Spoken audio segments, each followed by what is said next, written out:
We possess a highly detailed, comprehensive map of the surface of Mars, a planet sitting roughly 54 million kilometers away from Earth. But our cosmic reach dwarfs our local knowledge. 12 human beings have walked on the Moon, logging roughly 300 hours on its surface. Yet at the very bottom of our own planet, only 3 people have ever managed to spend a few hours. This 3D diagram illustrates a strange reality. The ocean is Earth's defining feature, but we have only successfully mapped about 5% of it. That paper-thin blue layer represents everything we know.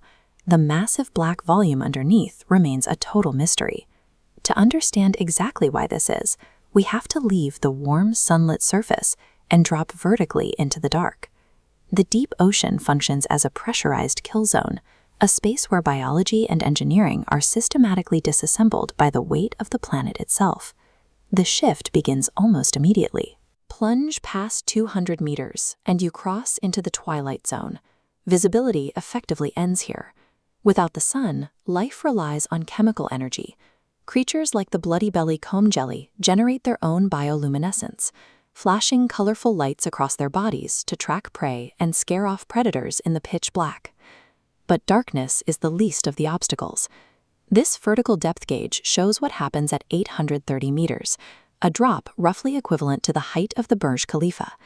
Here, the weight of the water above you is 100 times greater than at the surface. Deep sea life survives by abandoning rigid structures. The blobfish relies on a specialized gelatinous body that acts as a natural pressure equalizer, allowing it to exist effortlessly under a physical force that would flatten a car. Human machines lack that flexibility.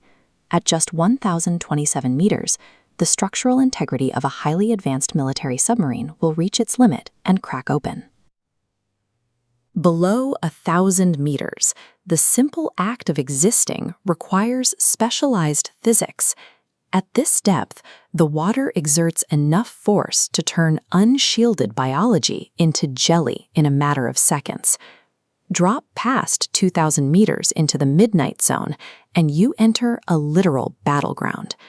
Massive sperm whales descend into this space to hunt giant squids, fighting unseen battles against razor-sharp tentacles the size of heavy chains. Plunge further to 3,800 meters, and the pressure hits 5,500 pounds per square inch. This is the graveyard of the Titanic. That extreme physical force demands absolute structural perfection. In 2023, the Titan submersible descended toward this wreck, but a microscopic failure resulted in an instantaneous, catastrophic implosion. By 6,000 meters, you have reached the bottom of 90% of the world's oceans. It is down here where humanity lays the global internet cables that handle almost all of our digital traffic. There is still further to drop. If you took Mount Everest and inverted it underwater, you would still have to keep going down to reach 11,000 meters. This is Challenger Deep, the absolute deepest point on Earth. In 1960, explorers Don Walsh and Jacques Piccard reached this bottom. They stayed for only 20 minutes before they had to abort the mission, as the immense compounding weight of the ocean began cracking their reinforced viewport. Challenger Deep represents a hard physical boundary. It is the exact point where our mastery over materials and engineering yields entirely to the sheer weight of the planet. Despite the absolute darkness and the lack of food, life persists in the Challenger Deep, thriving under conditions that defy conventional biology. The Mariana snailfish, an incredibly delicate 12-inch-long creature, swims freely in this trench. At 16,000 psi, this tiny fish casually carries the equivalent weight of a Boeing 777. When pulled upward and the pressure releases, its body violently disintegrates. This extreme survivor, and everything we just covered, fits entirely into the 5% of the ocean we've mapped. If we discovered biology this extreme in the small fraction we've seen, the remaining 95% likely hides something even more difficult to imagine.